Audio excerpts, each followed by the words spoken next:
Are you suffering from skin hunger? It's not, as it might sound, some kind of Cronenbergian flesh anomaly. No, this is what some people are calling a negative emotional state arising from a lack of physical contact made more acute by the current pandemic. This from the BBC. Corey Floyd, a communication professor at the University of Arizona, is an expert on affection deprivation. Skin hunger, or touch deprivation, is one aspect of this, though Floyd has also researched how the elderly or isolated are deprived in other ways, like not having someone to talk to. That seems fair enough. Floyd says that we feel skin hunger when we notice a discrepancy between the amount of touch we want and the amount that we receive. It means that the signals are very similar to regular hunger. We only notice it when we're not getting enough of what we want. No shit. The current situation is unique in that those people who previously felt isolated still feel alone, while people who probably never felt isolated before are being deprived of affection in one specific way.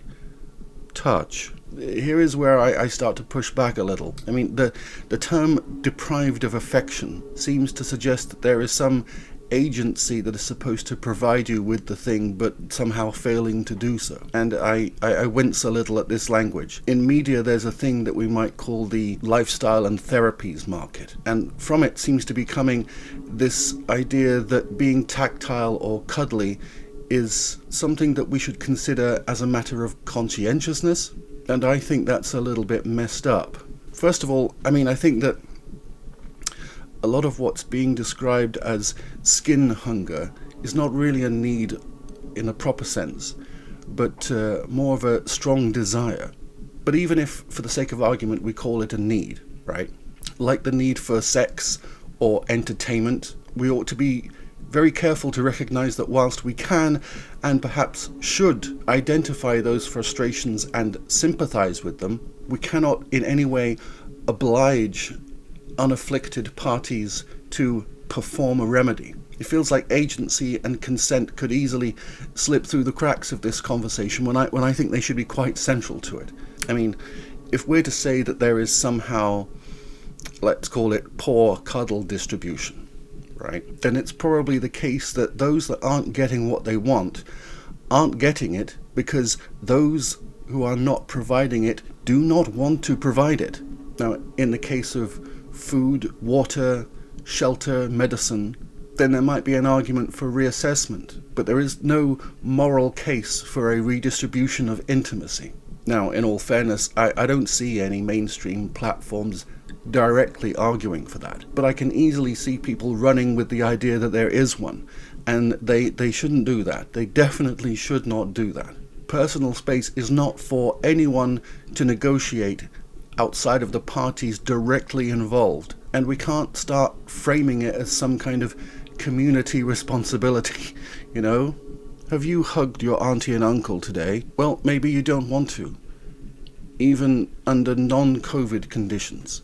Maybe you're 5 years old and you don't understand why it is you're being made to have intimate contact with people that are old and smelly, which we all will be one day if we live long enough, so I'm not making any judgments.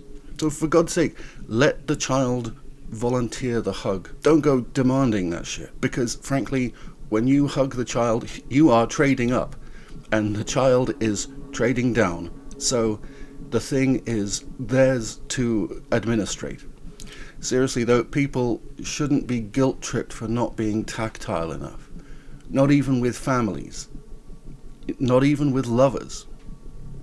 Okay, I realize that I'm going to come off slightly curmudgeonly here, and yeah, fair enough, you know, I'm not really into being touchy or giving back rubs and shit. There are some people that I do hug, and you know, to those people, you know who you are, right? Please don't be perturbed by this. Be assured that if you are one of those people, then we have equilibrium, you know, we have hug harmony, hug equilibrium. I'm just very wary about the possibility that with all the things that we're being asked to be socially conscious about these days, that intimacy might become one of those things. But I freely admit that I could be concerned about nothing. You know, perhaps I'm just bitter. Anyway, thanks.